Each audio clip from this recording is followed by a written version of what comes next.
Assalamualaikum warahmatullahi wabarakatuh. Perkenalkan, nama saya Ahsan Hadi dari kelas 1D Manajemen Dakwah dari kelompok 6 di mata kuliah Ilmu Komunikasi dengan NIM 125 1320 081. Di video kali ini kita akan membahas mengenai hambatan komunikasi. Ya, komunikasi tidak pernah sepenuhnya efektif karena adanya hambatan yang mengganggu aliran pesan. Hambatan tidak menghentikan komunikasi, tetapi membuat pesan terdistorsi, tertahan, atau berubah maknanya. Hambatan bisa muncul di semua unsur komunikasi. Yang pertama, di komunikator. Misalnya komunikatornya gugup saat berbicara di depan umum, sehingga kehilangan konsentrasi dan lupa isi perbicaraan. Contohnya pada Dale Carnegie, yaitu demam panggung. Yang kedua, itu bisa dari pesan, yaitu bisa tersaring, terpotong, atau tercemar ketika melewati hambatan. Dan yang ketiga, itu dari media dan komunikan, dan itu juga berpotensi menimbulkan distorsi. Intinya, hambatan komunikasi membuat pesan tidak sampai secara utuh dan jelas kepada penerima. Nah, kita masuk ke pembahasan, yaitu hambatan komunikasi. Kata hambatan dalam Kamus Besar Bahasa Indonesia atau KBBI yaitu ialah rintangan atau halangan. Nah, dan dikutip dari e-booknya Komunikasi Kesehatan yang dikarya oleh Wahyuningsih SKM pada halaman 109. Hambatan atau kendala dalam komunikasi bisa dikatakan noise atau filter.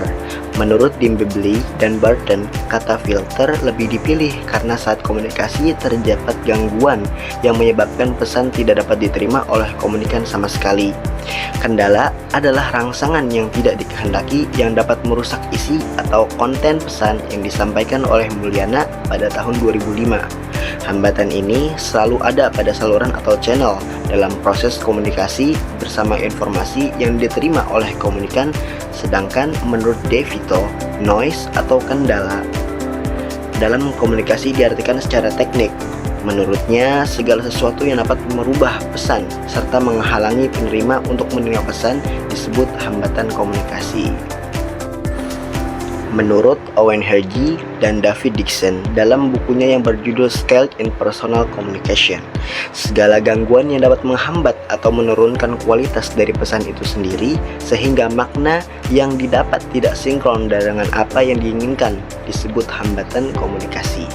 Menurut beberapa pendapat para pakar, dapat disimpulkan bahwa hambatan komunikasi artinya segala bentuk gangguan yang mensugesti proses komunikasi sehingga pesan yang diperoleh tidak sinkron dengan harapan. Dikutip dari buku Ilmu Komunikasi karya Hajah Roldonah MA pada halaman 94-95 mengenai hambatan komunikasi secara umum. Di sini ada 4 jenis hambatan secara umum, yaitu yang pertama ada gangguan atau noises. Ada 2 jenis gangguan terhadap jalannya komunikasi. Yang pertama itu adalah gangguan mekanik atau mechanical channel. Yang dimaksud dengan gangguan mekanik ialah gangguan yang disebabkan saluran komunikasi atau kegaduhan yang bersifat fisik. Dan yang kedua itu adalah gangguan semantik atau semantic noise. Yang dimaksud gangguan semantik adalah gangguan yang bersangkutan dengan pesan komunikasi yang pengertiannya menjadi rusak. Semantik adalah pengetahuan mengenai pengertian kata-kata yang sebenarnya atau perubahan pengertian kata-kata, lambang kata yang sama mempunyai pengertian yang berbeda untuk orang-orang yang berlainan. Dan yang kedua dari hambatan komunikasi secara umum ialah kepentingan atau interest. Kepentingan seseorang akan membuat selektif dalam menanggapi atau menghayati suatu pesan. Orang akan hanya memperhatikan perangsang yang ada hubungannya dengan kepentingan dirinya. Dan hambatan yang ketiga dari hambatan komunikasi secara umum ialah motivasi atau motivation. Motivasi akan mendorong seseorang berbuat sesuatu yang sesuai benar dengan keinginan, kebutuhan, dan kekurangannya. Keinginan, kebutuhan, dan kekurangan setiap orang pasti berbeda-beda, sehingga motivasi pun berbeda satu dengan yang lainnya. Semakin sesuai komunikasi dengan motivasi seseorang, maka semakin besar kemungkinan komunikasi itu dapat diterima dengan baik oleh pihak yang bersangkutan. Demikian sebaliknya. Dan yang keempat dari hambatan komunikasi secara umum ialah prasangka atau prejudice. Prasangka merupakan hambatan yang berat bagi kegiatan komunikasi karena orang yang mempunyai prasangka belum apa-apa sudah bersikap curiga dan dapat menentang komunikator yang hendak melakukan komunikasi. Dan dikutip dari jurnal Kamen 2 yang berjudul Hambatan Komunikasi Antara Budaya di Kalangan Pelajar Asli Papua dengan Siswa Pendatang di Kota Jayapura, yaitu yang dikarya oleh karya Rostini Anwar pada halaman 143 sampai 144 mengenai hambatan komunikasi, gangguan, dan rintangan komunikasi pada dasarnya dapat dibedakan atas 7 macam. Dalam Cangara pada tahun 2012 halaman 167, yakni 1. Gangguan teknis, yaitu terjadi jika salah satu alat yang digunakan dalam berkomunikasi mengalami gangguan sehingga informasi yang ditransmisi melalui saluran mengalami kerusakan. Yang kedua, gangguan semantik, yaitu gangguan komunikasi yang disebabkan karena kesalahan pada bahasa yang digunakan. Gangguan semantik sering terjadi karena 1.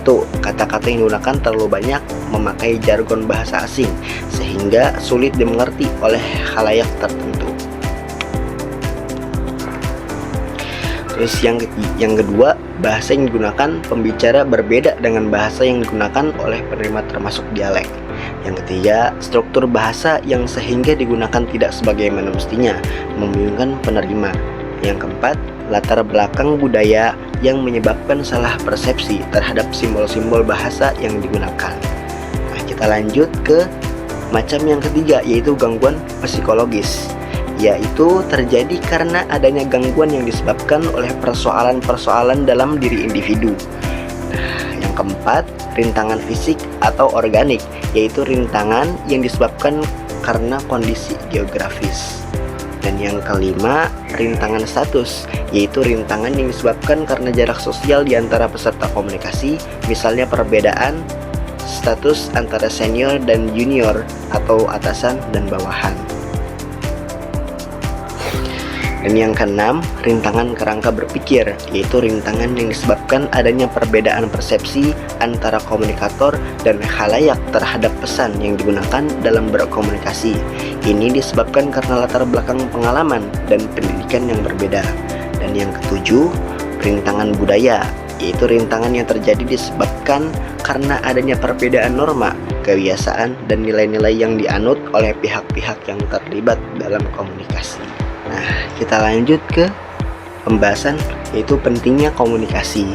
Dikutip dari e-book Pengantar Ilmu Komunikasi karya Ahmad Sultra Rustan dan Nurhaki Haki pada halaman 1-3 terkait pentingnya komunikasi. Pentingnya mempelajari komunikasi menurut Profesor Dedi Mulyana bahwa ilmu komunikasi semakin memiliki posisi yang penting dalam pengembangan dan pengkajiannya selaras dengan perkembangan peradaban dan kemajuan teknologi manusia oleh karena 3 alasan, yaitu komunikasi sebagai ilmu, komunikasi sebagai penelitian, dan komunikasi sebagai keterampilan. Yang pertama, komunikasi sebagai ilmu yang mengajarkan pengetahuan dan keterampilan dengan berbagai konsentrasi seperti jurnalis, public relation officer, ahli manajemen komunikasi, politisi, ulama, ilmuwan, diplomat, presenter radio dan TV, dan sebagainya. Yang kedua, komunikasi sebagai penelitian, yaitu sebagai bidang ilmu yang dapat mengkaji berbagai masalah sosial yang terjadi dalam masyarakat, sebab fenomena komunikasi terdapat dalam setiap lapisan dan aktivitas kehidupan sosial manusia. Dan yang ketiga, komunikasi sebagai keterampilan komunikasi atau kompetensi komunikasi mengacu pada kemampuan komunikasi secara efektif.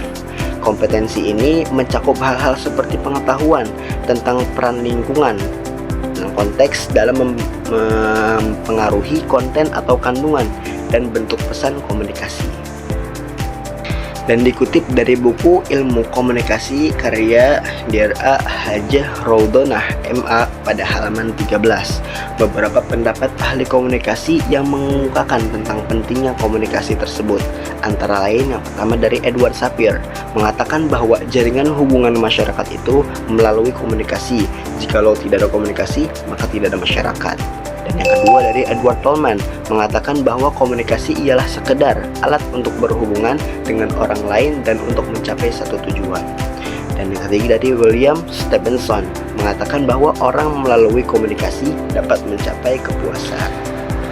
Nah, sekarang kita masuk ke contoh hambatan komunikasi. Tadi kita sudah menjelaskan mengenai apa itu hambatan komunikasi, definisi hambatan komunikasi, terus kita mempelajari apa itu macam-macam hambatan komunikasi, jenis-jenis hambatan komunikasi, pentingnya berkomunikasi, dan sekarang kita masuk kepada contoh hambatan komunikasi. Oke, contoh yang pertama itu bayangkan ketika kita sedang berdiri di trotoar, di tepi trotoar. Nah, kita menelpon teman kita dengan telepon seluler, dengan HP. Nah, apa yang terjadi? Kita akan mengalami kebisingan karena hilir mudik kendaraan di jalan raya. Jadi, suara teman kita yang kita sedang telepon tidak terdengar jelas. Itu merupakan juga salah satu daripada hambatan komunikasi. Dan contoh yang kedua itu ketika kita sedang membaca buku atau membaca surat kabar. Ya, kadang kita suka menemukan huruf-huruf yang suka tidak jelas pada surat kabar tersebut, atau kadang halamannya yang sobek. Nah, contoh yang ketiga, ketika berbicara cepat seperti berbicara kedelai, tetapi yang keluar dari mulut kita ialah ucapan keledai. Atau ketika kita berbicara berpartisipasi, tetapi yang terucap karena cepat-cepat ngomongnya jadi berpartisipasi. Ya, itu merupakan contoh daripada hambatan komunikasi. Ya, mungkin di video kali ini itu saja yang bisa saya jelaskan. Mungkin kalau ada salah dimaafkan, kurang lebihnya saya mohon maaf. Wabillahi taufiq wal hidayah. Assalamualaikum warahmatullahi wabarakatuh.